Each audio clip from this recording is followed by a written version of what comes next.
Why should the narcissist attend therapy? What's wrong? Maybe he's just an a-hole or a jerk, or maybe, like Len Sperry says, he has a narcissistic style, but not a full-fledged narcissistic personality disorder. So why should he waste resources, his time, his money, on utterly unnecessary treatments? I thought that I would give someone else the right to speak for a change. It's a woman who had written to me. Hello, Sam. I'm watching many of your recent videos, indeed, as I type. I had to pause halfway through one to write to you. How the narcissist sees you as two women. Nothing has hit that bullseye with such clarity.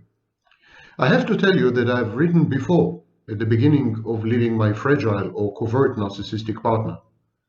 I thought I had enough resources to keep me determined in my run to the hills. I failed. 7 months later, we reunited. We then married. Ah, the delicious blaring of reality in that back to the start phase of our resurrected relationship. I thought to myself, how did I ever doubt this man? He loves me. He's so generous and kind and present. He falls on one knee in a Hebridean sunset and proposes. Of course the answer was yes. Slowly, ever so slowly, like the proverbial frog in that pot of water brought to boil, I wake up after 3 more years and realize nothing has changed. That feeling of being invisible, that old niggle of disconnection, feeling as though I'm irrelevant. I mean nothing to him. That void, he can't physically touch me. No laughter, no joy. He's like a kettle furiously boiling inside, where you can see the lid jumping, but you know you will be scolded if you try to remove it. The verbal abuse, where he totally lacerates my character, wounds me deeply. It's as though I'm merely a household appliance, functional. I attempt to discuss how I feel, and he reacts with disinterest at best, at worst, fury. My feelings just don't matter.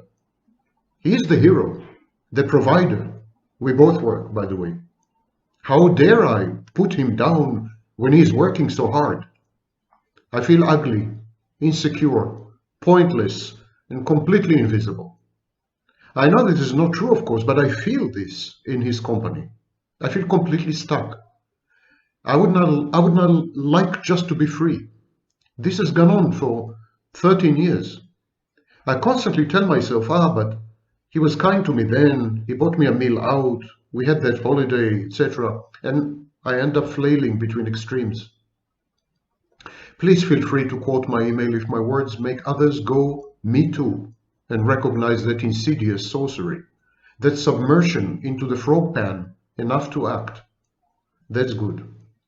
My previous partner was a grandiose narcissist. It was evident who he was as he crashed around center stage.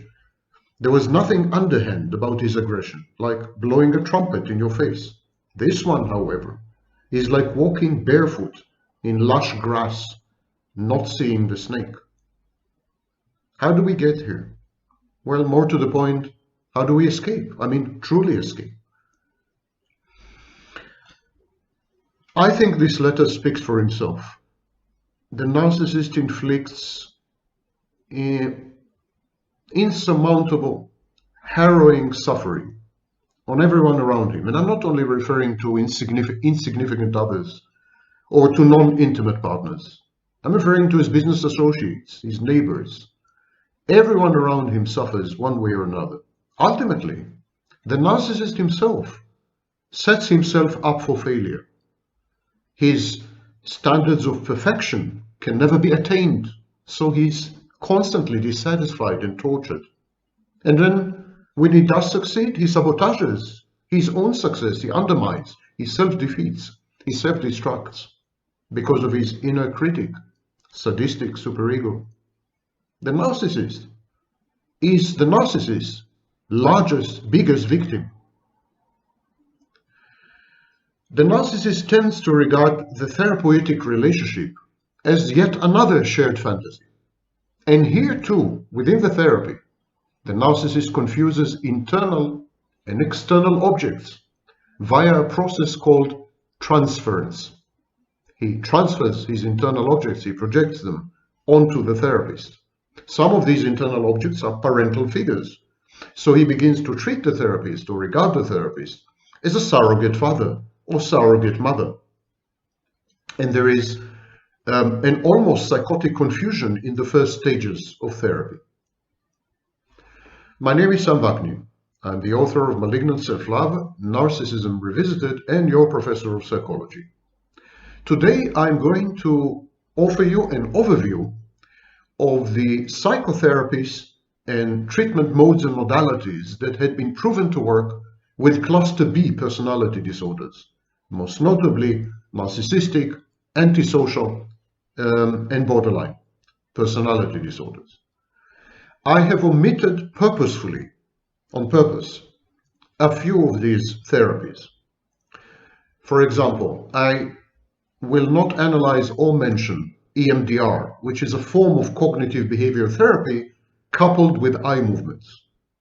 Generally, I will not dwell on body-mind therapies, although in the case of EMDR, for example, there's a good track record with cluster B. Still, I'm excluding body-centered therapies. I'm also excluding humanistic therapies, Carl Rogers. I'm excluding transactional analysis. I'm excluding all psychodynamic therapies and psychoanalysis, etc., etc.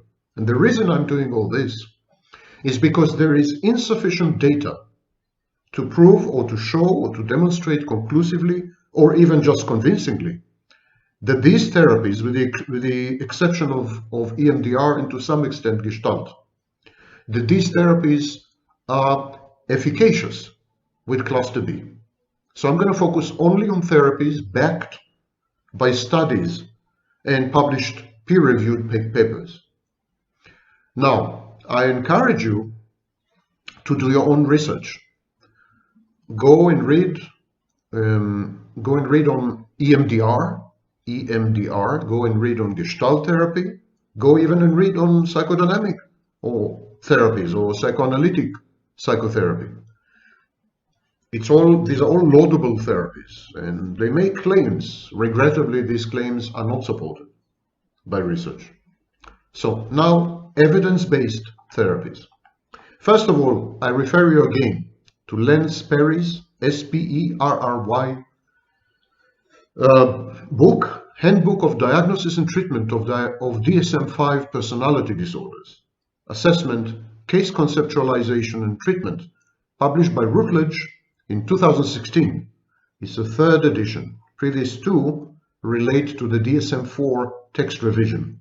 This one incorporates the latest insights and changes in the DSM-5. And on we go. We start with behavior therapy. Behavior therapy is a group of therapies, actually, which replace problem behaviors with constructive behaviors via conditioning, or more precisely counter-conditioning and reinforcement. So they use very primitive tools of operant conditioning and reinforcement, positive and negative reinforcement, to sort of channel the patient towards more constructive, more productive, less abrasive and less antisocial behaviors. There's a whole family, and they date back to the 1950s. Out of behavior therapy, there came a second family of therapies. They are known as cognitive therapies. Cognitive therapies seek to change negative automatic thoughts and schemas that lead to attributional and other biases, as well as to errors in thinking. So cognitive therapy focuses on, as the name implies, cognition. Cognition, how to change your thinking. By changing your thinking, you change your frame of mind. You change your frame of mind, you change your state of mind. Remember, all these therapies are used extensively in the treatment of personality disorders, and more specifically in the treatment of cluster B personality disorders. Now, the idea in cognitive therapy is to alter, to change problematic behaviors and dysfunctional feelings and behaviors by focusing on the way you think about yourself, the way you think about others, and the way you think about the world. It seems that your thinking shapes, molds your behavioral choices, and these create reactions, and the whole conglomerate, the whole complex generates negative emotions. So there's a vicious cycle. Negative emotions create actions, create reactions, create negative emotions, and it's a self-perpetuating, self-enhancing vicious cycle.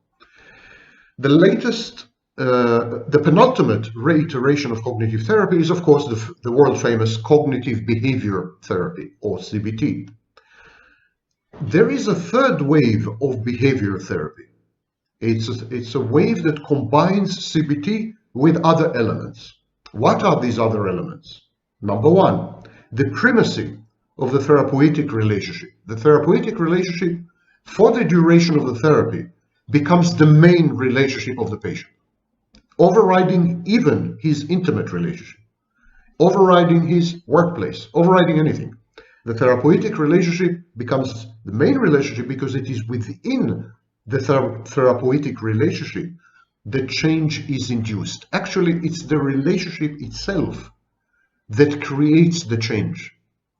By having finally a healthy relationship with another adult who happens to be a therapist, the personality disordered person experiences a panoply of new experiences. So, secure attachment, he feels safe, he can express negative affectivity and negative emotionality without being punished. He can be dysfunctional. The therapist will contain him and channel him and regulate him, so he acquires regulation, etc. The primary therapeutic relationship is a prototype for a healthy, functional relationship. A prototype, platform, a template that the patient can then take and apply to all his other relationships. Remember, we are talking about third wave of behavior therapy, combining CBT with other elements. We'll discuss a few of these therapies shortly. The second principle in the third wave is learning, analyzing triggers, analyzing environmental cues, exploring schemas. We'll discuss schemas a bit later, exploring emotions. And then the third element is utilizing modeling, homework, and imagery. Now, okay, all these principles are now abstract. I'm going to show you how they are manifested, how they're used in specific therapies. And let's start with my favorite by far, dialectical behavior therapy. Dialectical behavior therapy was developed by Marshall Linehan in 1993. Recently, several elements were added to it. For example, spirituality, mindfulness. Not for me. I think it's a contamination of the original. The original was bright and brilliant.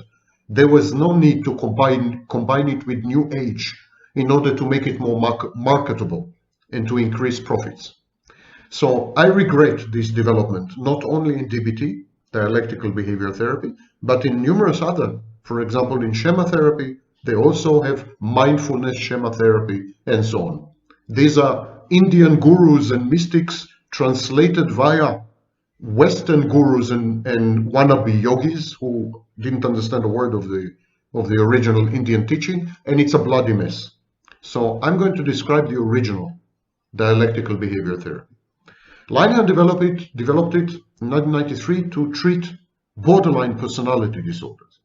But gradually, over the decades, the efficacy of DBT had been proven with other personality disorders and with disorders of mood, anxiety, eating disorders, and substance abuse disorders. So it is widely applied to a variety of disorders. But the experience hitherto has been almost exclusively with female patients, and in large part in inpatient or residential settings. In other words, in hospital settings, mental asylum settings, to be less politically correct. people committed or hospitalized, women committed or hospitalized, have undergone dialectical behavior therapy. So at this stage, we have no proof that it would be useful or applicable to men or to children. I have just come up with a new diagnosis for men, suggested diagnosis for men, covert borderline. If I'm right, the covert borderline is a combination of antisocial, narcissists, and borderline, typical mostly to men, not to women. This would explain why DBT doesn't work well with men or hadn't been applied to men, because men gravitate more towards the primary psychopathy pole, while women gravitate more towards the secondary psychopathy pole. In other words, women borderlines would tend to become secondary psychopaths under conditions of stress. And men, covert borderlines, would tend to become primary psychopaths under the same conditions, for example, anticipating rejection, humiliation, and abandonment, or going through actual breakup or disintegration of an meaningful interpersonal relationship. So there is a substantial difference between the way borderline personality disorder is expressed and manifested in men and the way it is expressed and manifested in women, which would explain why DBT is much more efficacious with women. DBT emphasizes emotional and affect regulation, not cognitions. It in this sense diverges from classic cognitive therapy and harkens back to the very beginning of behavioral therapy when it was combined with emotive therapy. So DBT is concerned with how the schemas of the patients were formed via dialectical conflicts. Schemas are simply combinations of beliefs, cognitions, emotions. When you put them together in reaction to a set of specific circumstances, or a relationship is a set of specific circumstances, and we have schemas that pertain, for example, to relationships. We will deal with schemas at length a bit later. But DBT is asking the question, how did your schemas form? How was your affect? How were your emotions involved in generating these schemas? DBT seeks to connect affect and need, because every schema responds to a need and involves emotions. So we have schema, need, affect, emotions. And DBT tries to connect all of them. And DBT tries to demonstrate to the patient that there are processes of inference, deduction, analysis. There are belief systems which put together with the need and the affect had generated the schema. So suddenly everything becomes clear. You had a need, you had a belief, you had a reasoning process, or a logical or analytical process, deductive process, inductive process. You had some process of thinking, cognitive process. And when you put everything together, you came up with a solution. And this solution is a scheme, or multiple solutions, a schema. So when these are reinterpreted, when you become self-aware of these background processes, this self-awareness begins to generate healing. DBT identifies fixation or perseveration, example, rumination, caused by early developmental deprivation and by protective attentional constriction. So as a child, you've been deprived, for example, of maternal love in case you had a dead mother, and you have learned gradually as a borderline personality disorder patient, you had learned gradually to react to this deprivation by kind of mentally insisting, by getting fixated, by being unable to move on until the issue is resolved, until your needs are met. We all know these insistent children who keep nagging and nagging until they get what they want. because they feel deprived. Similarly, you develop protective attentional constriction. You filter out a lot of data and information because they're too painful, they're too hurtful, they threaten your inner precarious balance because you're emotionally dysregulated. You're very vulnerable. You don't have an outer protective armor or shield or skin.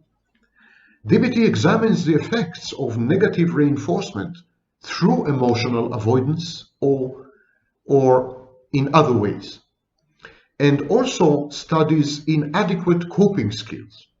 DBT claims that negative reinforcement, emotional avoidance, inadequate coping skills, they are actually rewarded. There's something called partial reinforcement effect. I will not go to it right now, but they're actually gratifying things. While in healthy people, emotional avoidance, inadequate coping skill is cause for distress. Healthy people don't like it. Borderlines actually do like it. And not only borderlines, we're talking about cluster B, but mostly borderlines. Now, DBT, dialectical behavioral therapy, which is used mostly for borderline, involves individual therapy, group skills training, reskilling, you acquire new skills, phone contact to shore you over, in between sessions, and therapist consultation, which is not for you, it's for your therapist. Exactly like in psychoanalysis, your therapist consults other therapists. Actually, a typical DBT process involves, as a minimum, two therapists. One supervises the other, so to speak, consults the other. DBT focuses on using validation and problem solving to counter severe behavioral discontrol, issues of quiet desperation, problems of life, of living, and to reduce the borderline's perception, self-perception, as incomplete, incapable of experiencing happiness and joy, for example, missing, broken, damaged goods. This is DBT. DBT is an exceedingly successful therapy. It has immediate effects on borderline patients. Well over 50% of borderline patients within the first year of DBT lose the diagnosis. The borderline can no longer be diagnosed in these people. The next therapy I would like to discuss is Cognitive Behavior Analysis System of Psychotherapy, or CBASP. It was developed by McCullough and adopted by Sperry. It is not to be used with BBT. It's dangerous. Exactly like cold therapy that we're going to discuss at the end, this is a therapy which is dangerous for borderline patients.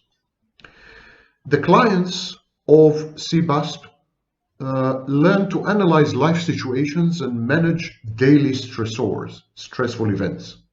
They evaluate which thoughts, which behaviors prevent them from accomplishing desired outcomes. So it's a very, very pragmatic kind of therapy, more like, I would say, management consultancy. There are two processes, two stages. One is called elicitation, and the other is called remediation.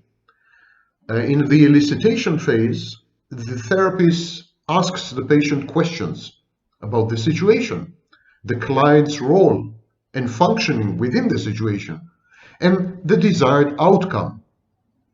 And then the therapist demonstrates to the client that his behaviors, even his cognitions, were counterproductive, prevented him from accomplishing the desired outcome.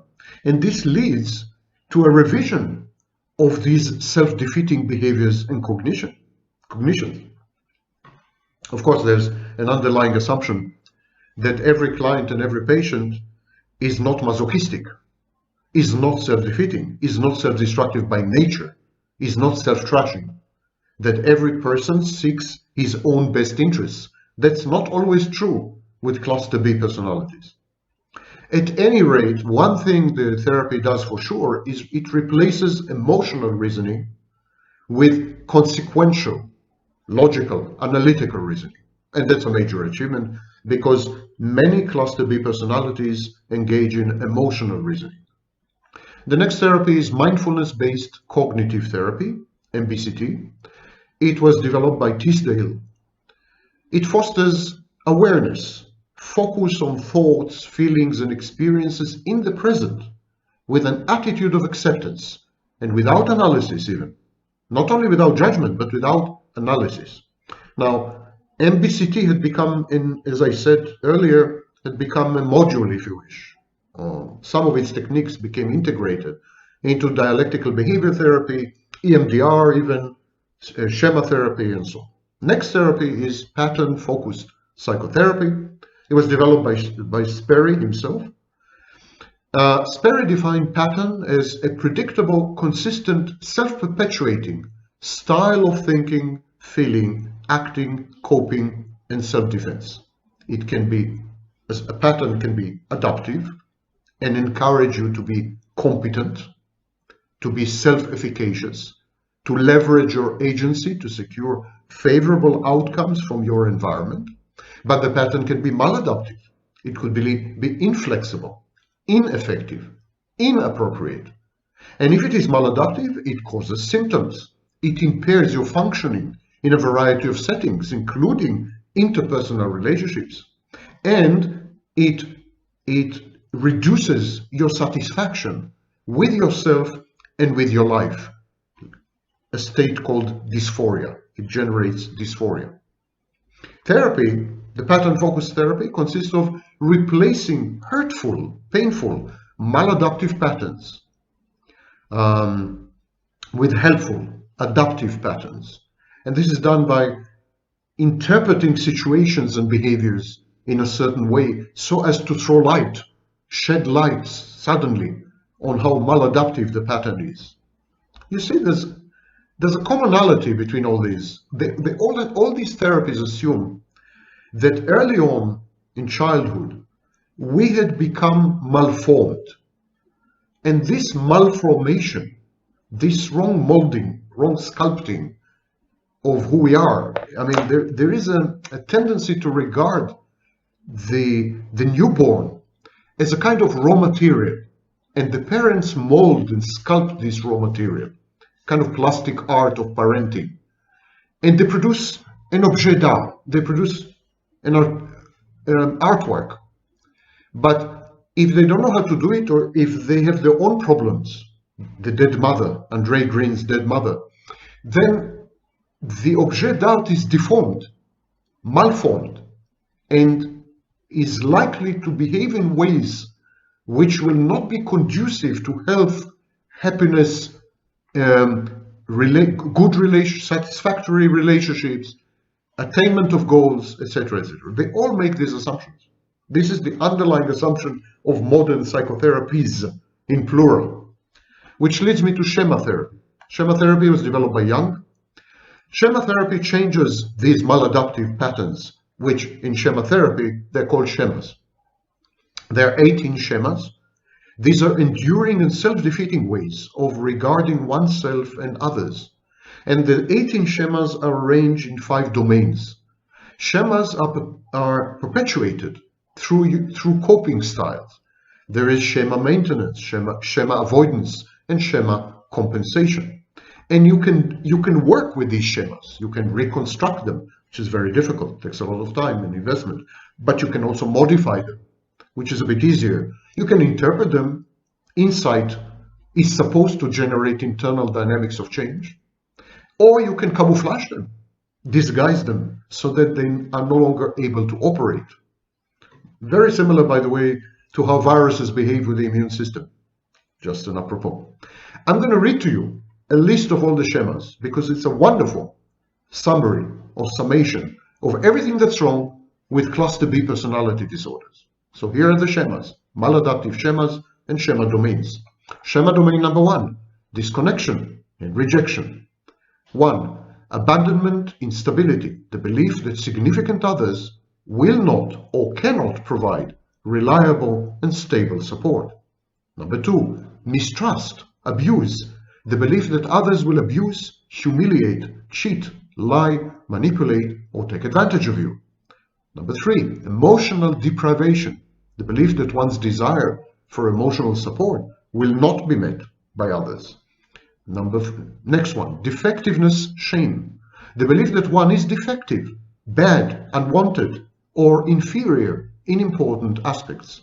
Social isolation, alienation, the belief that one is alienated, different from others, or not part of any group. Impaired autonomy and performance is the next domain. And within this domain, we have the following schema. Dependence in competence, the belief that one is unable to competently meet everyday responsibilities without considerable help from others. Vulnerability to harm or illness, the exaggerated fear that imminent catastrophe will strike at any time and that one will be unable to prevent it, catastrophizing. Next schema, next scheme, enmeshment, undeveloped self, the belief that one must be emotionally close with others at the expense of full individuation or normal social development. Next scheme, failure, the belief that one will inevitably fail or is fundamentally inadequate in achieving one's goals. Next domain, impaired limits or boundaries. Scheme number one, entitlement, grandiosity, the belief that one is superior to others and not bound by the rules and norms that govern normal social interaction. Number two, insufficient self-control, self-discipline, the belief that one is incapable of self-control, and frustration, tolerance. Next domain, other directness, at other people. Subjugation, the belief that one's desires, needs, and feelings must be suppressed in order to meet the needs of others and avoid retaliation or criticism. Next, self-sacrifice, the belief that one must meet the needs of others at the expense of one's own gratification. Next, approval-seeking, recognition-seeking, the belief that one must constantly seek to belong and be accepted at the expense of developing a true sense of self.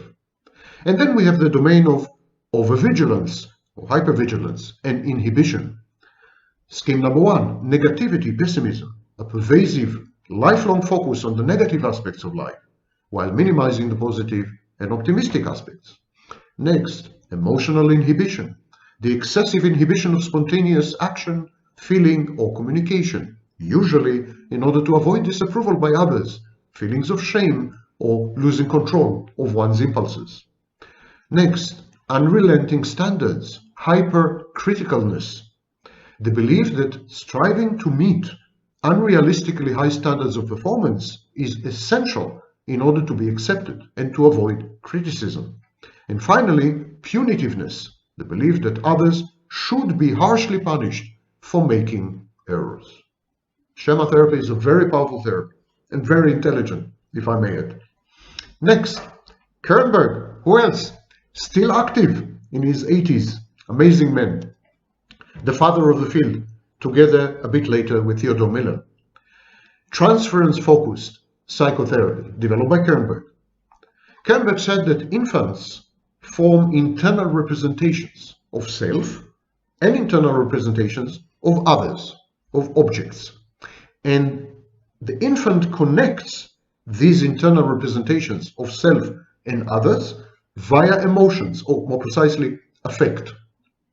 A personality disorder occurs when positive representations and negative representations fail to integrate later in life. Echoes of Melanie Klein. Such splitting between all negative, all positive representations of self and of others, such splitting affects, of course, relationships, including the therapeutic relationship, including therapy.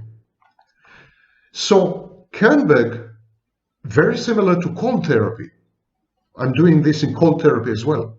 Kernberg encourages transference to the therapist because he believed that when the patient engages in transference, when the patient projects his innards, so to speak, his internal objects onto the therapist, the patient exposes these internal objects to scrutiny. The patient delineates the faulty relationship template by engaging in a faulty relationship with the therapist via transference. And if the therapist is empathic, the therapist can correct this faulty template via empathy and support and so on.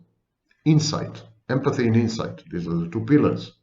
So identity integration is accomplished as the patient experiences negative emotions, but in a safe, accepting environment. Beautiful. If you are an adherent of object relations, as I am, this is simply beautiful. It's the culmination of the field. Okay, next one. Mentalization-based treatment, MBT. Remember, all these therapies have been deemed as efficient or efficacious therapies. There is something called Division 12 of the American Psychological Association, and they measure the efficiency of therapies. So all these got top marks. It's like these companies that measure the efficacy of antivirus programs, you know. So this one passed. They fought well the malware of the mind. Mentalization-based treatment, MBT, developed by Bateman and Fonagy. This therapy, this treatment mode or modality assumes that that you need to, as a therapist, you need to help the patient to experience secure attachment. Because if the patient experiences secure attachment, he can develop impulse control. They believe that impulse control is the outcome of insecure attachment.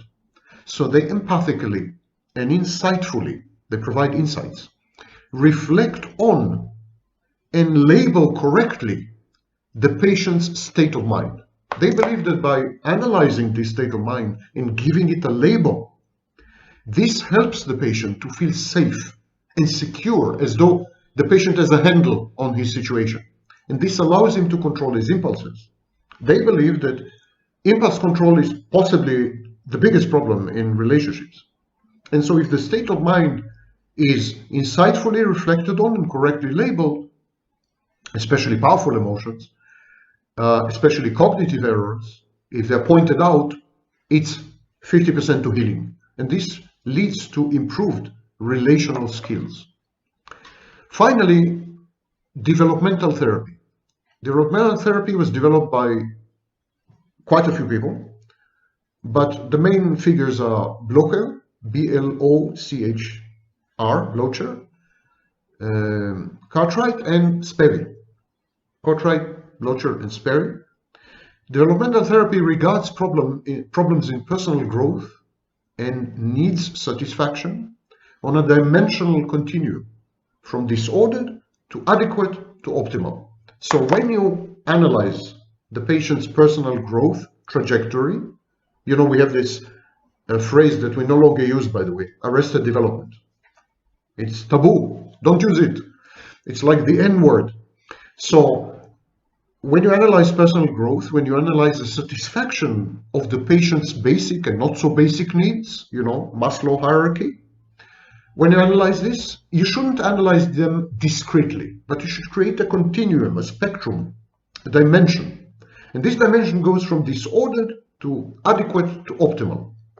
And I'm going to read to you, quoting from Len Sperry's book, aforementioned, I'm going to read to you how this looks with cluster B, select cluster B disorders, mainly the dramatic ones. Histrionic, optimal. So everyone is a spectrum. Every cluster B disorder is a spectrum. Every healthy person has a spectrum. And the spectrum is optimal, adequate, and disordered. So histrionic, optimal. Having found the love they seek within themselves, they are altruistic and giving without expecting reciprocity. That's the optimal. Adequate. While fun-loving and often impulsive, they can delay gratification and be emotionally appropriate much of the time.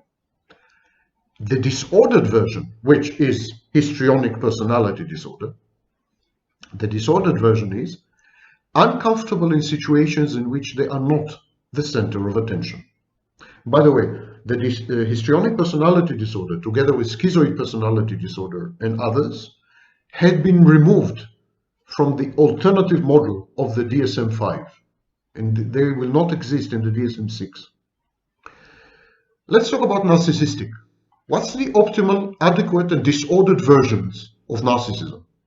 Narcissistic, optimal, energetic, self-assured, without expecting special treatment or privilege, adequate, confident yet emotionally vulnerable.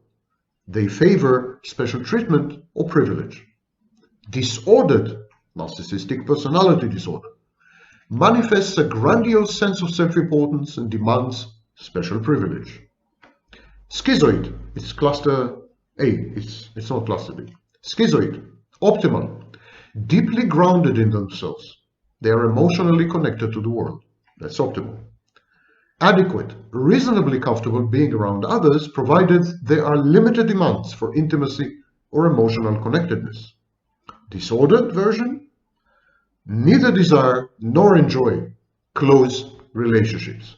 Now, the reason I inserted schizoid into this is because I recommend that you watch 3 of my previous videos, the series about schizoid narcissists. There are good grounds to assume that schizoid personality disorder is a facet of narcissism, is another name for a subtype of narcissist. Dependent, codependent. Optimal, may seek out the opinions and advice of others when making major decisions, but the decisions they make are ultimately their own. Optimal. Adequate, have the capacity to be responsible and make decisions, but still seek out and rely on others for help and advice. Disordered, codependent or dependent personality disorder, needs others to assume responsibility for most major areas of their lives. Antisocial or psychopath. Psychopath is an extreme antisocial. Optimal, have the gift of gab and easily befriend others, although they may not offer much depth to these relationships. Adequate, earn respect by acting honorably and with compassion, by using power constructively, and by promoting worthwhile causes. Remember, in previous videos I kept telling you that many activists, social justice activists and so on, are actually psychopaths. But they are adequate psychopaths. Disordered, a real psychopath, a Robert Hare, Harvey Cleckley psychopath, primary psychopath, exhibits aggressive, impulsive, self-serving and irresponsible behavior. Okay, borderline, the queen of the roost. Borderline, optimal, sensitive, introspective, and impressionable individuals who are very comfortable with their feelings and inner impulses. Adequate borderline, they quickly and easily engage in relationships and are sometimes hurt and rejected in the process. Disordered borderline displays frantic efforts to avoid real or imagined rejection and abandonment. And finally, the paranoid. Optimal, highly observant and discerning. They can defend themselves without losing control or becoming aggressive. Adequate, thin-skinned. They are rather sensitive to and hurt by criticism, which is very similar to narcissists. One of the reasons I keep saying that paranoia or paranoid personality disorder is a subtype of narcissistic personality disorder. Paranoia is narcissism. Disordered, suspicious, without sufficient basis, that others are exploiting, harming, or deceiving them. Okay, and now we come to the last one, number 12, cold therapy, developed by Vacnin. Cold therapy is based on 2 premises. 1, that narcissistic disorders are actually forms of complex post-traumatic conditions. And 2, that narcissists are the outcomes of arrested development. Don't say here. Narcissists are actually the outcomes of arrested development and attachment dysfunctions. Consequently, cold therapy borrows techniques from child psychology, because narcissists are children. Narcissists, according to cold therapy, are children in a post-traumatic state. So cold therapy borrows techniques from child psychology and from treatment modalities used in order to deal with PTSD and CPTSD. Cold therapy consists of the re-traumatization of the narcissistic client in a hostile, non-holding environment, which resembles the ambience of the original trauma, recreates the original trauma. The adult patient successfully tackles this second round of hurt and so resolves early childhood conflicts and achieves closure, rendering his now maladaptive narcissistic defenses unnecessary, redundant, and obsolete.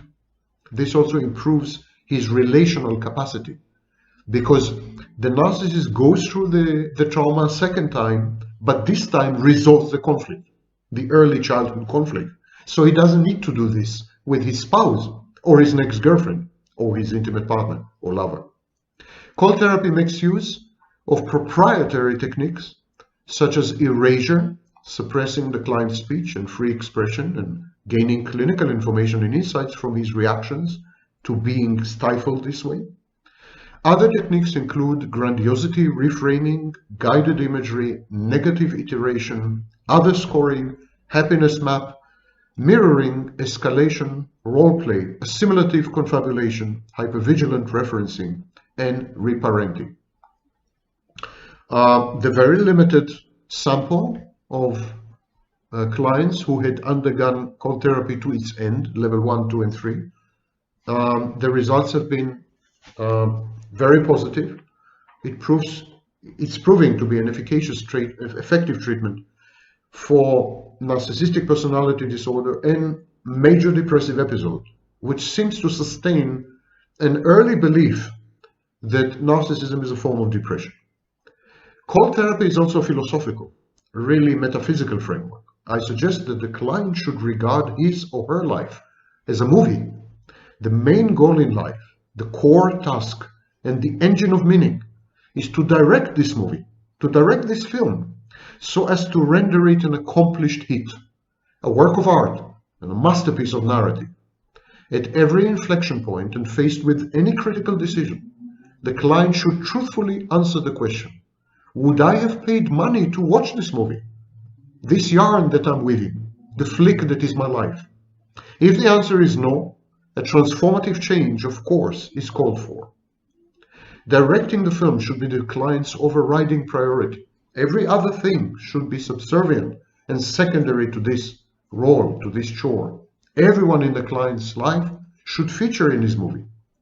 And yet the client should navigate this leitmotif and channel his or her creativity without a script, as an exercise in extemporizing, improvising. The twists and turns of the plot should come as a surprise, first and foremost to the client himself. Okay, now let's to some criticism of some of these treatment modalities. Start with mindfulness. I said that mindfulness had been incorporated to various therapies. Modern treatment modalities, psychotherapies, emphasize the present over the past and the future, mindfulness. There is a clinical diagnosis for the kind of people who are focused on the moment, care little about the past and others in the past, and cannot foresee or take into reckoning the consequences of their actions in the future. These kind of people are called psychopaths. Mindfulness, in my view, and that's only my view, fosters entitlement, grandiosity, disempathy, recklessness. I am dead set against it. It's also too closely allied with New Age, fake gurus, con artists. You know, I don't like it. I seriously dislike it. Next, cognitive behavioral therapies, CBT. The CBTs, this group of therapists, this family of therapists, postulate that insight, even if merely verbal insight, intellectual, analytical insight, is sufficient to induce an emotional outcome. Verbal cues, analysis of mantras, of negative automatic thoughts that we keep repeating. For example, I'm ugly. I'm afraid no one would like to be with me. I'm bound to fail. If you analyze these sentences, the itemizing of our inner dialogue or monologue, our inner narrative, our repeated behavior patterns, learned behaviors and learned helplessness, when they're coupled with positive and rarely negative reinforcements. So if you put all this together, the inventory list of your thoughts, your behaviors, your beliefs about yourself, and the therapist then uses negative and positive reinforcements. If you put all this together, this induces, according to CBT, cumulative emotional effect, tantamount to healing. Here's the problem. Cognitive reframing is not a technique in any treatment modality. It refers to a mental process of shifting thinking. The inner conversion of positive thoughts regarding oneself, one's life, and others into negative cognitions, or vice versa. Cognitive reframing can be induced in therapy or by shifting circumstances of one's life, as well as by new information. Reframing is a shift from one narrative of one's life and of others' place and roles in one's life to another narrative with a bigger explanatory power, an organizing principle which imbues one's personal history with meaning and direction, creates goal orientation, goal direction.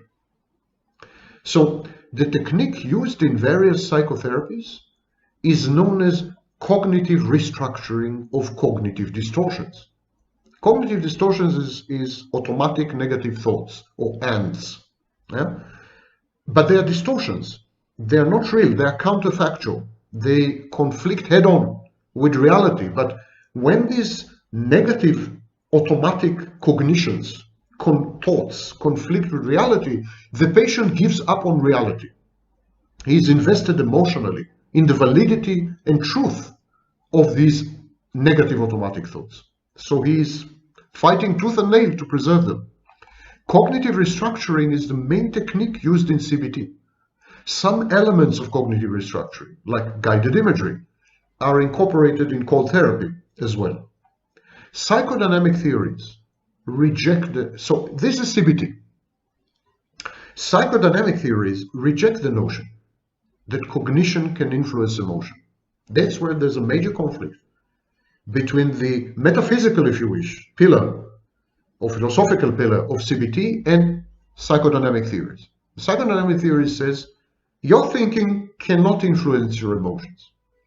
Healing requires access to and the study of much deeper strata by both patient and therapist. It's not enough just to think. You need to dig deep.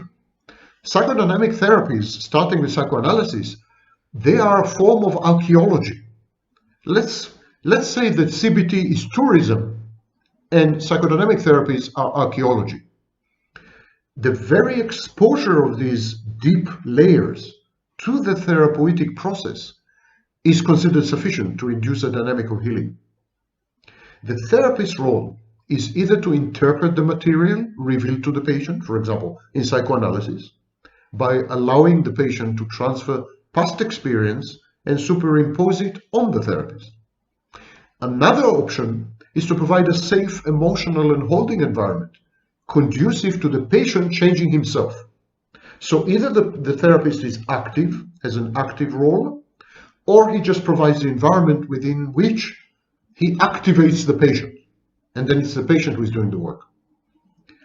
The sad fact is that no known therapy is effective with narcissism itself. There are quite a few therapies, treatment modalities, which are reasonably successful as far as coping with some of the effects of narcissism, some of the abrasive and antisocial and self-defeating behaviors. So many therapies are very effective at modifying the behaviors of the narcissist, but none of them, not even cold therapy, heals or cures narcissism. The nonsensical concept of recovered narcissism or recovered narcissist, it's a scam. I'm sorry. Anyone who uses this phrase is a con artist, pretending to be a professional. No textbook supports this. Let's talk a bit about dynamic psychotherapy, psychodynamic therapy, and psychoanalytic psychotherapy, the old school. All of them are not psychoanalysis, just to be clear. All of them they are forms of intensive psychotherapy based on psychoanalytic theory without the very important element of free association. This is not to say that free association is not used in these therapies, only that it is not a pillar of the technique. You can go through a course of therapy in these therapies and not freely associate. Dynamic therapies are usually applied to patients not considered suitable for psychoanalysis, for example, those suffering from personality disorders, with one exception, the avoidant personality disorder. Typically, different modes of interpretation are employed and other techniques borrowed from other treatment modalities. It's very eclectic, actually.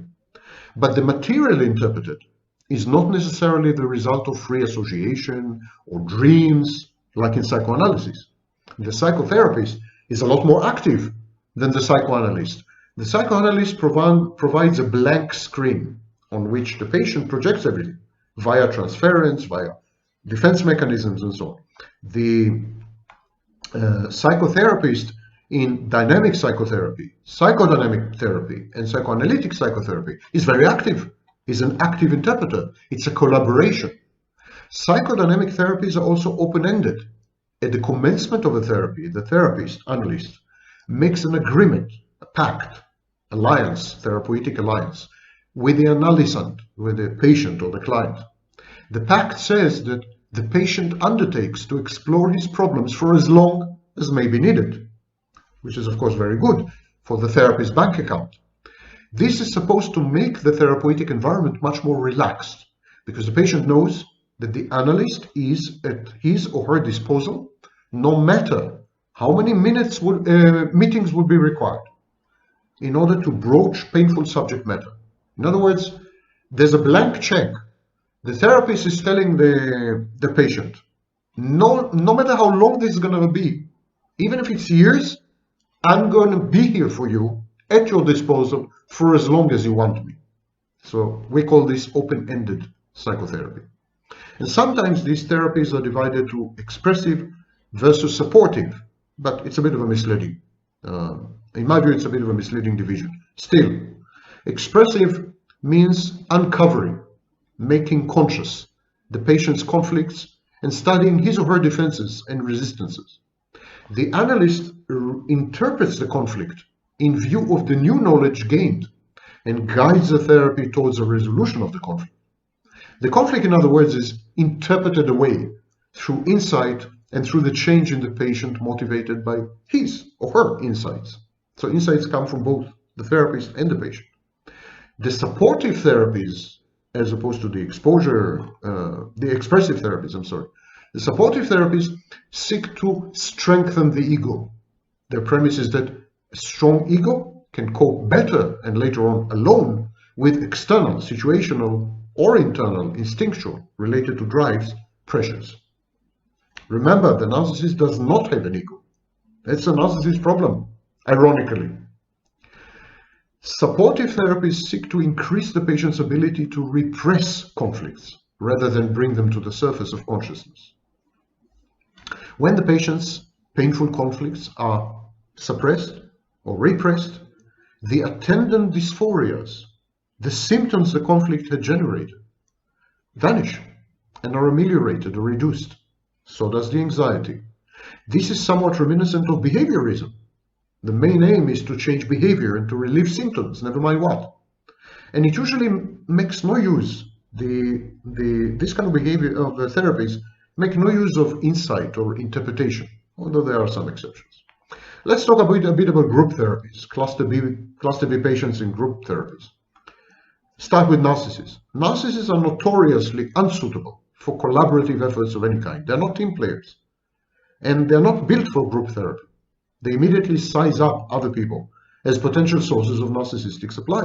They use cold empathy, or they decide that someone is a potential competitor.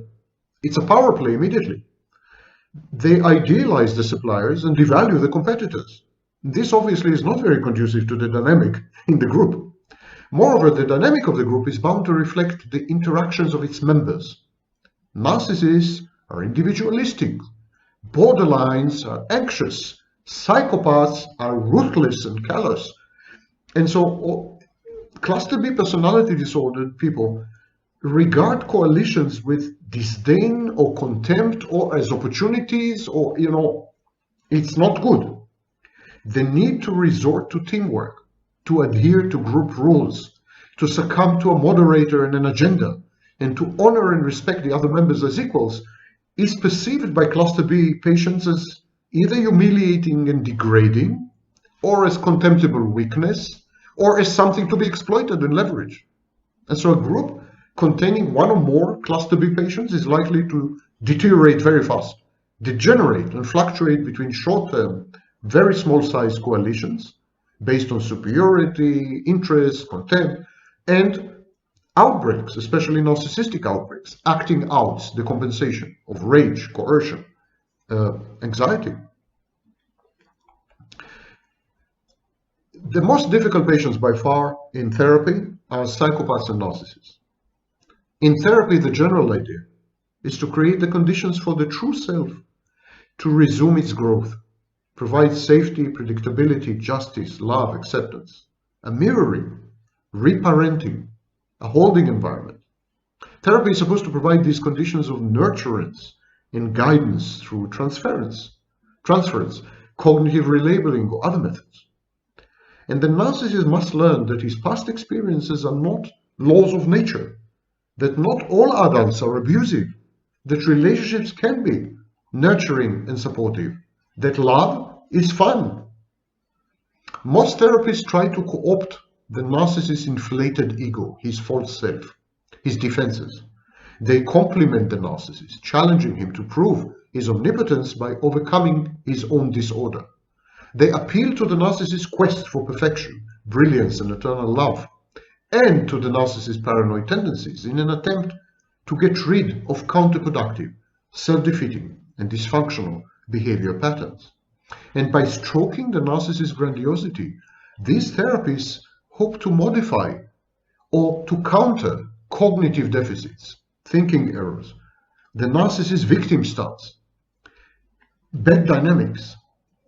These therapists make a contract with the narcissist. They contract with the narcissist in order to alter his conduct. And some therapists even go to the extent of medicalizing the disorder, attributing it to a genetic, hereditary, or biochemical origin, and so absolving the narcissist from his responsibility and freeing his mental resources to concentrate, to focus on the therapy. Confronting the narcissist head-on and engaging in power politics, I'm more clever than you, my will prevail, and so on, is decidedly unhelpful and could lead to rage attacks and a deepening of the narcissist's persecutory delusions bred by his humiliation in the therapeutic setting. Same goes for borderlines, same for psychopaths. Successes have been reported by applying 12-step techniques as modified for patients suffering from antisocial personality disorder, and also with some treatment modalities. Even NLP, neuro-linguistic programming, which many say is a scam, seem to somehow work. Schema therapy that I mentioned, eye movement desensitization, EMDR, and so on. But whatever the type of talk therapy, the narcissist devalues the therapist. The narcissist's internal dialogue is, I know best, I know everything. This therapist is less intelligent than I am. I can't afford the top-level therapist who is the only one qualified to treat me, as my equal, of course. I'm actually a therapist myself. Why am I here? What am I doing here? And so there's a litany of self-delusion, grandiose self-delusion, and fantastic grandiosity. These are defenses, of course, resistances, because in the therapy, there's a kind of role play. I mentioned at the beginning of this video, long time ago, when we were all much younger, that the narcissist approaches therapy as he approaches a shared fantasy, and he allocates roles. Now, the problem with therapy is that at the very inception of the therapy, there are roles allocated. Superior authority therapist type, inferior supplicant narcissist type. No, narcissists don't like this. And so they react with defense and resistance, and they say, a narcissist says to himself, he, my therapist, should be my colleague. We are equal. In certain respect, it is he who should accept my professional authority and learn from me. Why won't he be my friend? After all, I can use the lingo and the psychobabble even better than he does. I know terminology and I know his own field better than him. At any rate, it's us, me and him, against a hostile and ignorant world. Shared psychosis, folie à deux. And then there is this internal dialogue. Just who does the therapist think he is? asking me all these questions. What are his professional credentials, I wonder? Which university did he graduate, if at all? I am a success and he is a nobody therapist in a dingy office. And he is trying to negate my uniqueness. I'm making 10 times more money than he does. He's an authority figure in his own office, and I hate this and I hate him, and I will show him, I will humiliate him and prove him ignorant. I will have his license revoked. Transference. Actually, this therapist is pitiable, is a zero, is a failure, and I will smear him everywhere I go after all this is over. Such reactions are even much more common among borderlines and psychopaths. And this is only in the first 3 sessions of the therapy. This abusive internal exchange becomes more vituperative and pejorative as therapy progresses. Agnes Oppenheimer wrote the following in the International Dictionary of Psychoanalysis. Mirror transference is the remobilization of the grandiose self. Its expression is, I am perfect, and I need you in order to confirm to me that I'm perfect. When it is very archaic, mirror transference can easily result in feelings of boredom, tension, and impatience in the analyst, whose otherness is not recognized in the analyst, in the therapist. Countertransference is a sign of this. The notion, which first appeared in Heinz Kohut's work in the psychoanalytic treatment of narcissistic personality disorders in 1968, this notion of mirror transference was further elaborated in Kohut's analysis of the self in 1971. Mirror transference can take 3 forms, depending on the degree of regression and the nature of the point of fixation. Fusion transference is the most archaic form, and it refers to a primary identity relationship in which the other, the therapist, is completely a part of the self, an extension. It shows itself when the analyst is taken to be omnipotent and tyrannical and is experienced as an extension of the self. In twinship or alter ego transference, the other, the therapist, is experienced as being like the self. Lastly, in mirror transference, properly speaking, the analyst is experienced, the therapist is experienced as a function at the service of the patient's needs. If the patient feels recognized, he experiences a sense of well-being linked to the restoration of his narcissism. Mirror transference can be primary, the reaction to a broken idealizing transference, or secondary to one of these. In The Restoration of the Self, a book published in 1977, Heinz Kohut distinguished it from alter ego transference.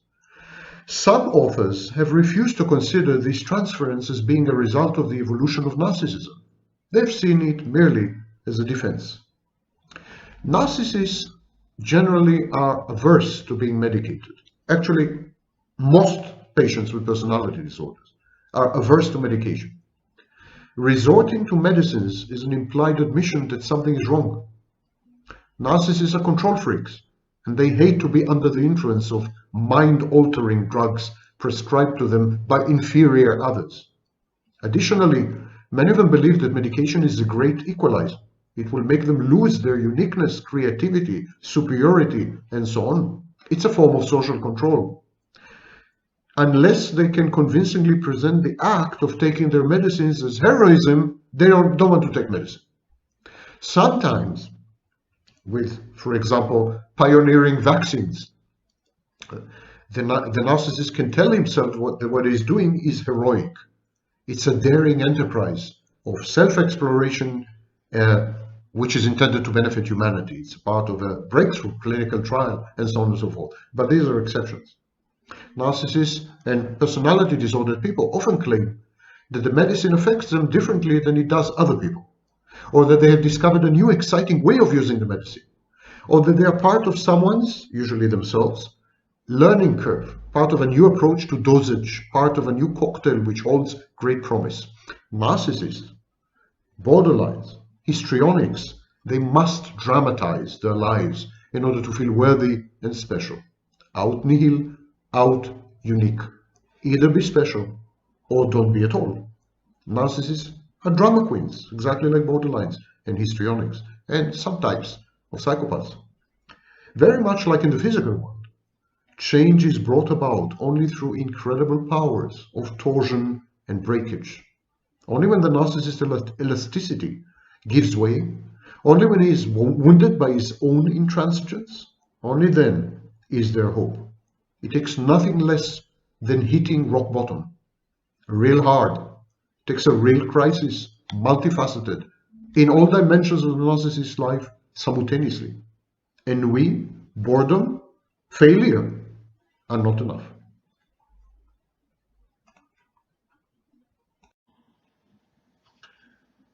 Esteemed colleagues, good morning or good afternoon. My name is Сэм Вакнин, and I'm visiting professor of psychology in Southern Federal University in Rostov-on-Don in the Russian Federation, as well as a professor of finance and a professor of psychology in CIAPS, the Center for International Advanced and Professional Studies.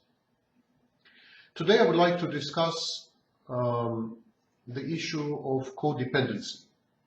Now, as we all know, codependency is not an official mental health diagnosis, at least not within the Diagnostic and Statistical Manual in its latest iteration, which is the 5th edition of 2013. Instead, there is something called dependent personality disorder, and that has been in the Diagnostic and Statistical Manual for well over 20 years.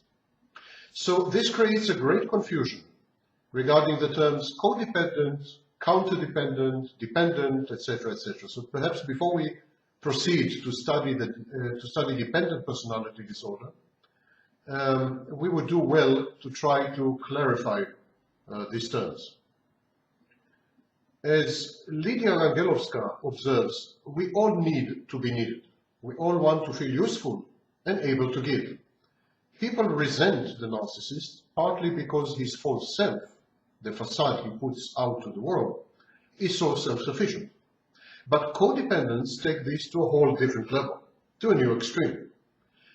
Like dependents, people with dependent personality disorder, codependents depend on other people for their emotional gratification, the regulation of their emotions and moods, reducing lability, and the performance of both inconsequential and crucial daily psychological, or in Freudian parlance, ego functions. Codependents seek to fuse or to merge with their significant others. By becoming one with their intimate partners, codependents are able to actually love themselves by loving others.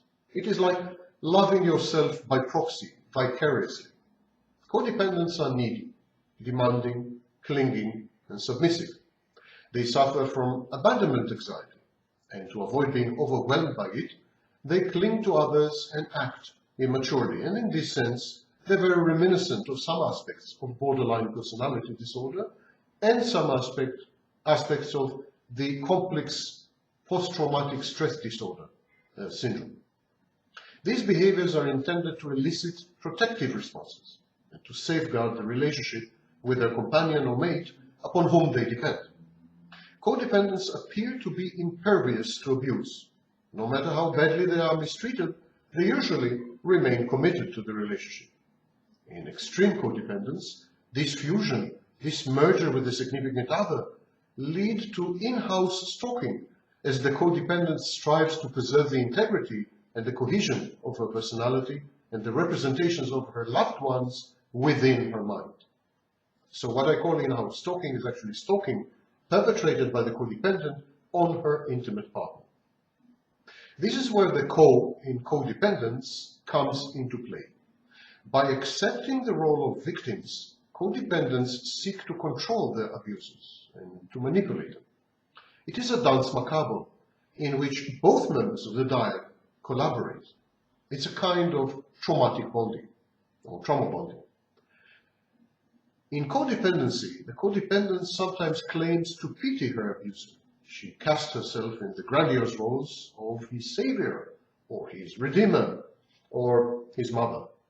Her overwhelming empathy imprisons the codependent in these dysfunctional relationships and she feels guilt, either because she believes that she had driven the abuser to mistreat her, or because she contemplates more and more seriously to abandon him. There are various types of codependence. Codependency is a complex, multifaceted, and multidimensional defense against the codependent's fears and needs. So I distinguish between 4 categories of codependency stemming from their respective etiologies, or psychodynamic processes and psychological etiology. So the first category is codependency that aims to fend off anxieties related to abandonment. These codependents are clingy, smothering, and prone to panic. They are plagued with ideas of reference, referential ideation, and they display self-negating submissiveness. Their main concern is to prevent their victims, friends, spouses, family members, from abandoning and deserting them, or from attaining true autonomy and independence. These codependents merge with their loved ones and experience any sign of abandonment or autonomy, personal autonomy, whether real, actual, threatened, imagined. They experience these as a form of self-annihilation or even amputation. They do not allow their partners to kind of separate an individual. The second category of codependency is codependency that is geared to cope with the codependent's fear of losing control. By feigning helplessness and neediness, such codependents coerce their environment into ceaselessly and seamlessly catering to their needs, wishes, and requirements. These codependents are drama queens. Their life is a kaleidoscope of instability, chaos, and lability. They refuse to grow up. They force their nearest and dearest to treat them as emotional or physical invalids. They deploy their self-imputed deficiencies and disabilities. They yield them and wield them as weapons. Both these types of codependence, type 1 and type 2, use emotional blackmail and, when necessary, guilt trip, and when necessary, threats to secure the presence and blind compliance of their suppliers. Anything less triggers anxiety. The third category are vicarious codependents. These are codependents who live through others, more or less like the moon's reflected sunlight. They sacrifice themselves in order to glory in the accomplishments of their chosen targets. They subsist on reflected light, as I said, on second-hand applause, and on derivative achievements and accomplishments. They have no personal history, having suspended their lives, their wishes, preferences, and dreams in favor of another's. They live by proxy. They live vicariously. They live through another, a parasitic existence. One subtype of such codependence is what I call inverted narcissist. The inverted narcissist is a form of covert narcissist. It is a codependent who depends exclusively on a narcissist codependent. If you're living with a narcissist, if you have a relationship with a narcissist, if you're married to one, if you're working with a narcissist, etc., this does not mean that you're an inverted narcissist. To qualify, so to speak, as an inverted narcissist, you must crave to be in a relationship with the narcissist, regardless of any abuse inflicted on you by him. You must actively seek relationships with narcissists and only with narcissists, no matter what your bitter and traumatic past experience has been. You must feel empty and unhappy in relationships with any other type of person.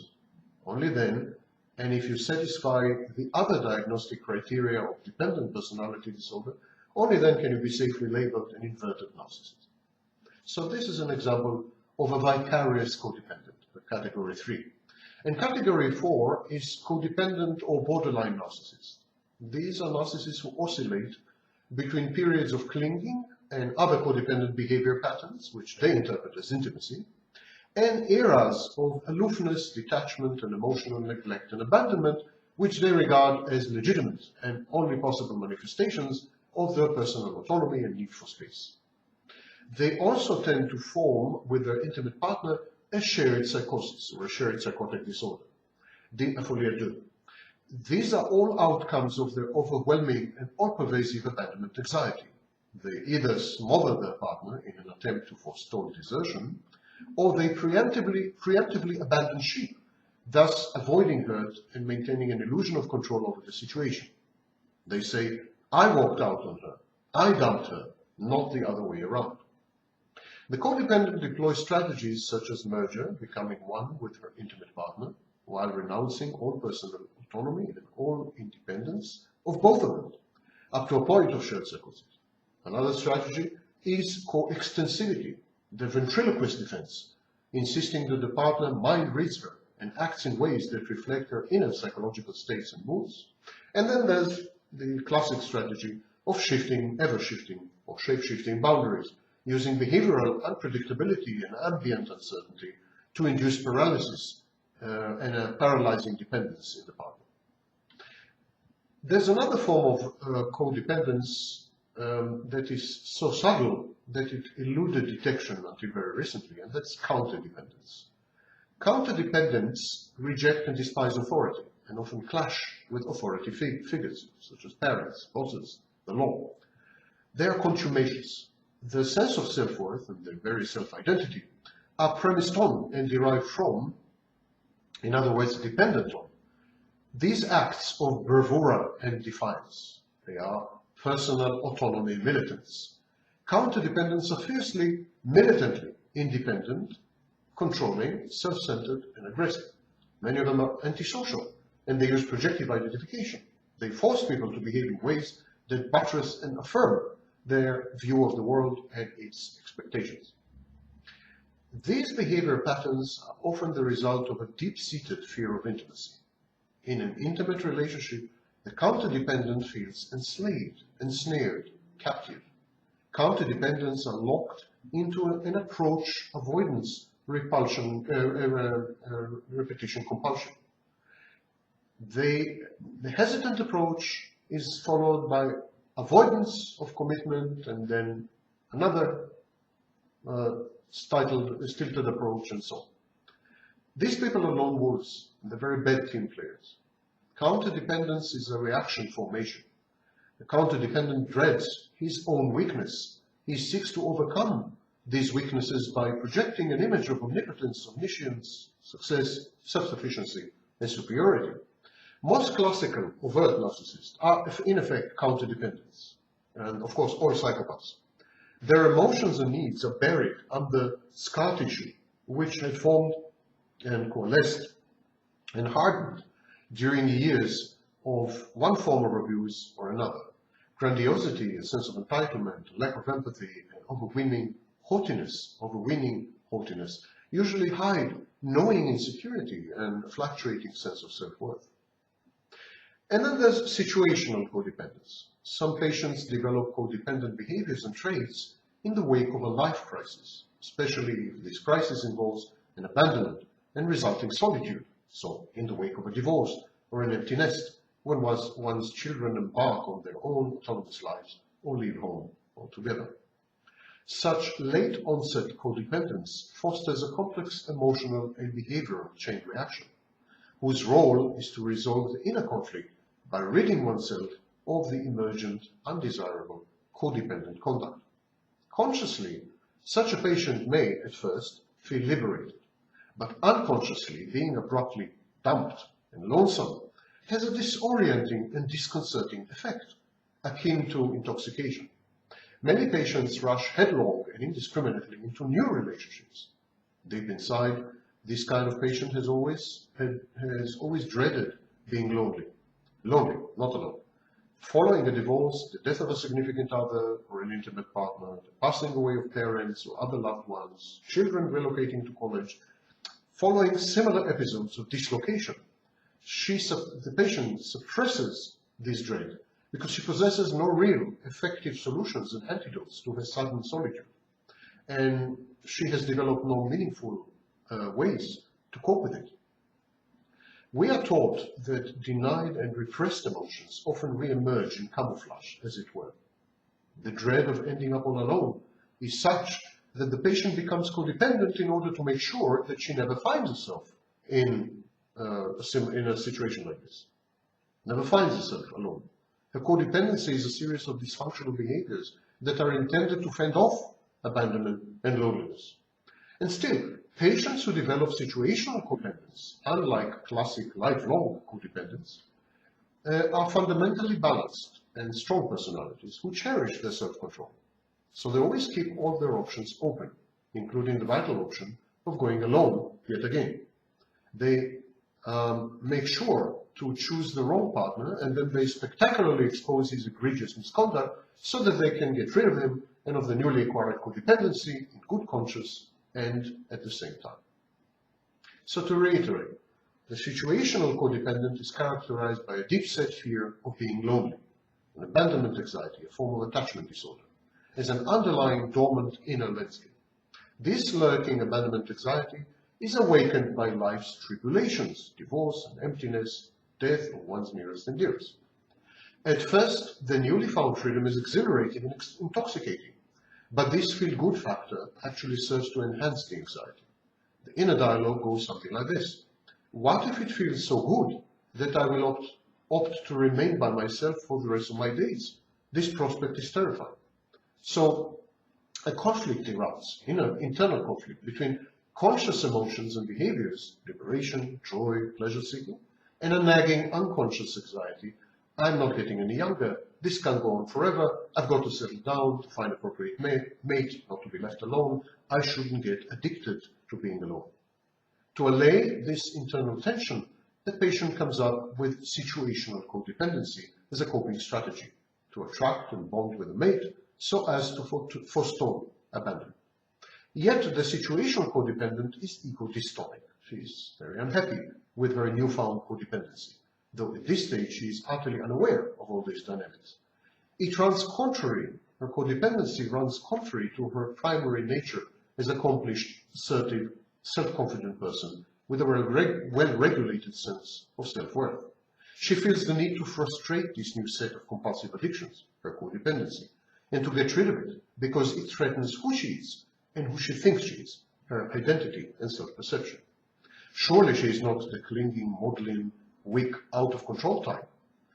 All her life she has known herself to be strong, a good judge of character, intelligent and in control. Codependency does not become her.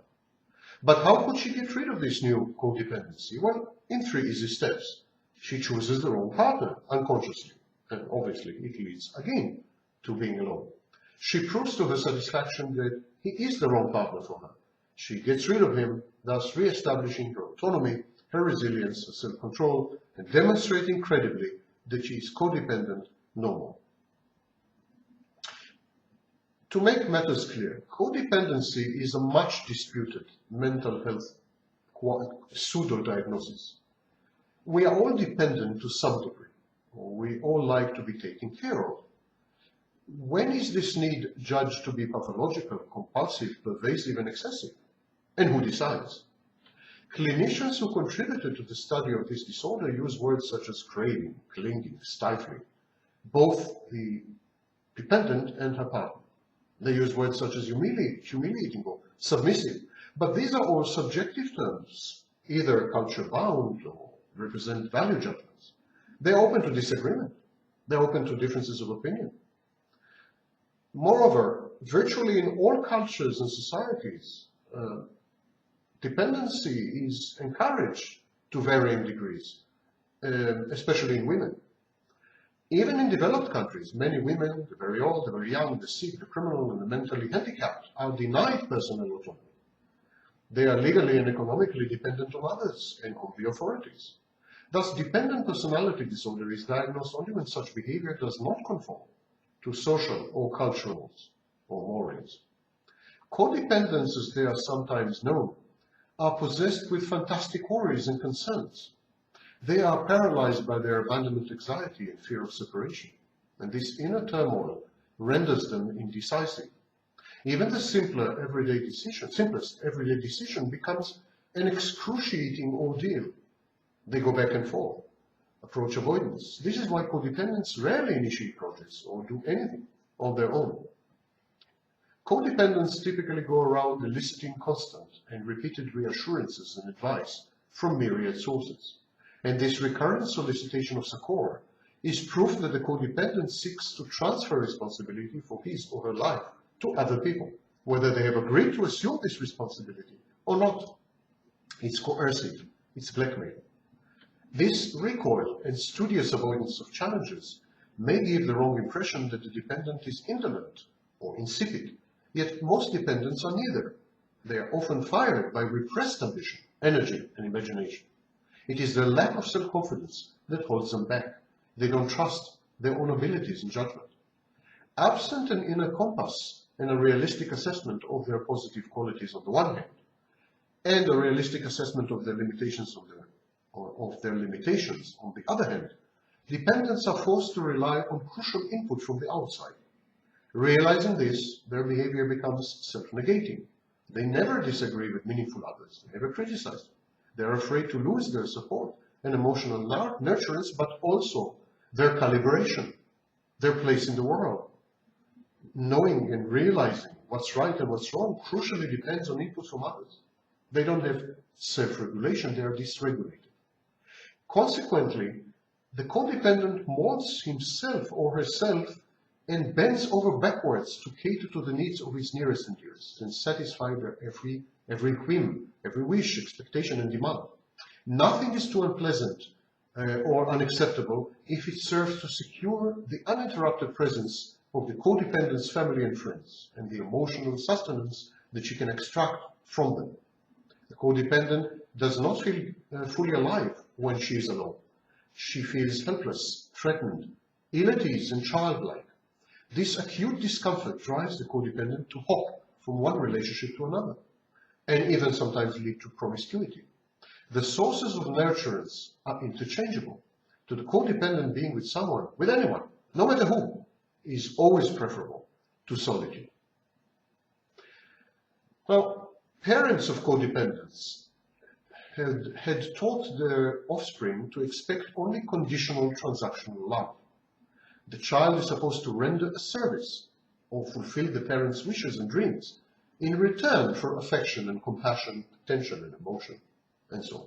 So, inevitably, the hurt child reacts with rage to this unjust, capricious, arbitrary, conditional mistreatment.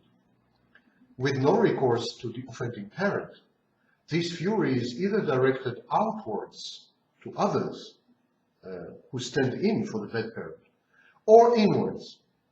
The former solution yields a psychopath or a passive-aggressive, negativistic personality disorder. And the second solution, internalizing the aggression, results in a masochist or in a person with depressive illness. Similarly, with an unavailable parent, the child reserve of love can be directed inward at himself and yield a narcissist, or it can be directed outward towards others and create a codependent. All these choices retard personal growth, result in arrested development, and are ultimately self-annihilating, self-defeating at least. In all four paths, the adult plays the dual roles of a punitive parent and an eternal child who is unable and unwilling to grow for fear of incurring the wrath and the abandonment of the parent with whom he had merged so thoroughly, so early on. When the codependent merges with the love object, she interprets her newfound attachment and bond as a betrayal of the punitive parent. She fully anticipates the internalized parent's disapproval and dreads its self-destructive disciplinarian measures. In an attempt to placate this implacable divinity, she turns on her partner and lashes out at him, thus establishing where her true loyalties and affiliation rest, with the internalized parent, not with the newfound love. Concurrently, she punishes herself as she tries to preempt the merciless onslaught of her sadistic parental introjects and superior ego. She engages in a panoply of self-destructive, reckless, and self-defeating behaviors. Acutely aware of the risk of losing her partner owing to her abusive misconduct, the codependent experiences extreme abandonment anxiety. She swings wildly between self-effacing and clinging, being a doormat, behaviors on the one hand, and explosive, vituperative invectives on the other hand, the former being the manifestations of her eternal child and internal child, and the latter expressions of her punitive parent. Such abrupt shifts in affect and conduct are often misdiagnosed as the hallmarks of a mood disorder, maybe bipolar disorder. But where dependent personality disorder is diagnosed, these pendular tectonic upheavals are indicative of an underlying personality structure rather than of any biochemically induced perturbations. Akin to addiction, dependence on other people fulfills important mental health functions. First, it is an organizing principle. It serves to explain behaviors and events within a coherent narrative, a fictional story, a frame of reference. I acted this way because I'm dependent. Second, it gives meaning to life.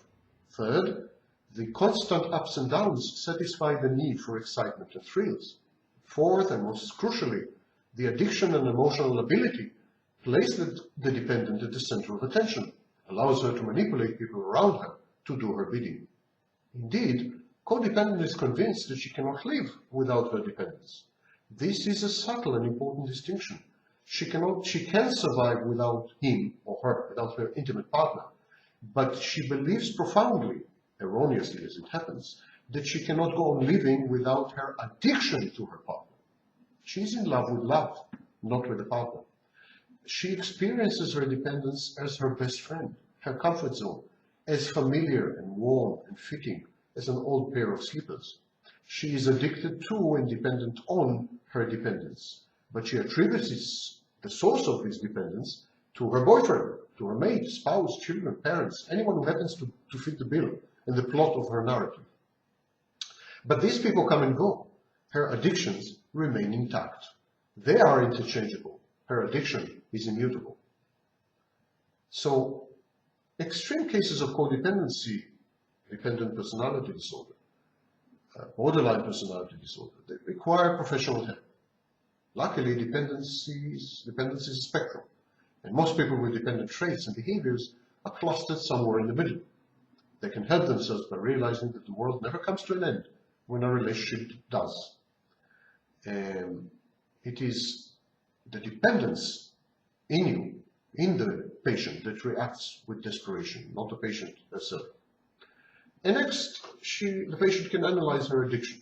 What are the stories and narratives that underlie the addiction? Does she tend to idealize her intimate partner? And if so, can she see him or her in a more realistic light? Is she anxious about being abandoned? Why? Has she been traumatically abandoned in the past, as a child perhaps? She should write down the worst possible scenario. The relationship is over, she is abandoned. Is her physical survival at stake? Or, of course it's not.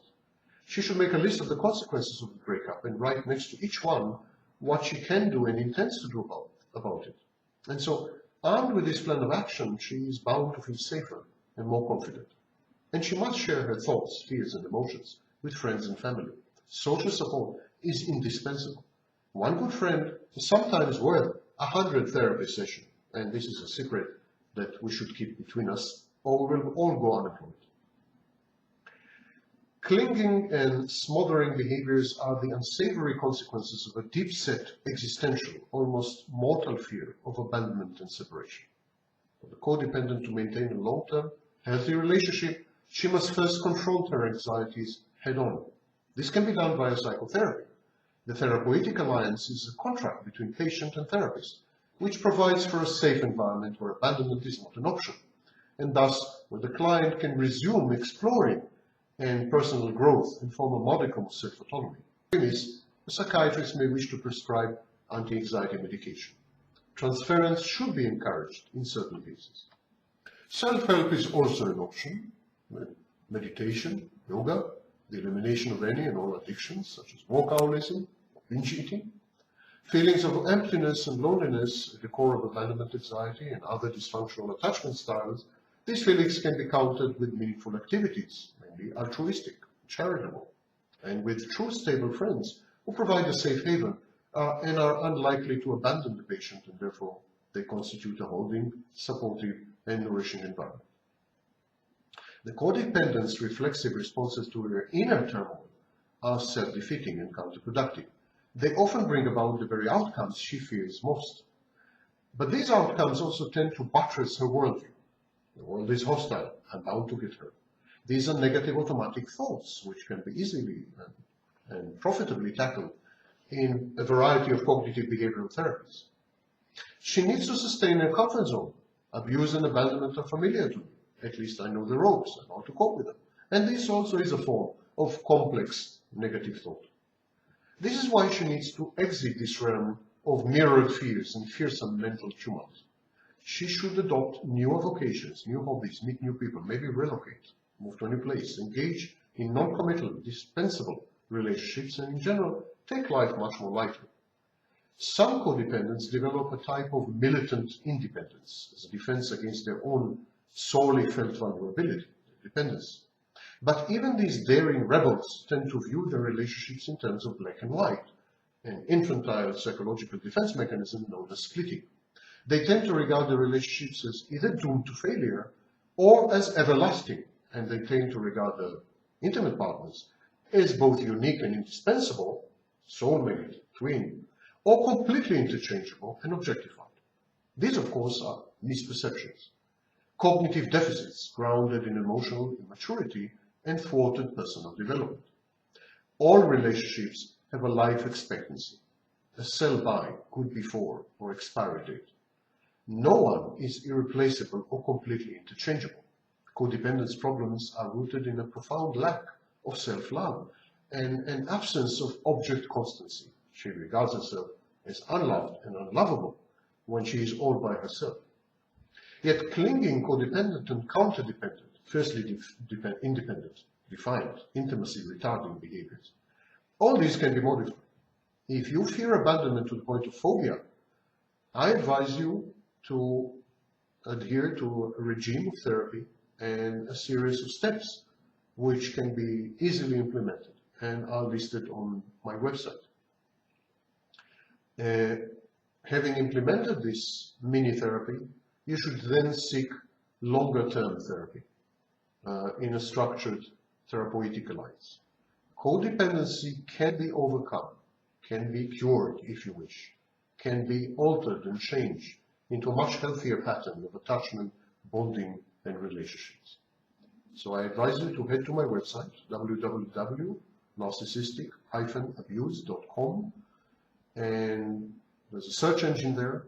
Type the word codependent, and you will find a mini therapeutic self-administered regime, which should be perhaps a first aid kit in your case. Thank you for listening. I wish you a very good conference.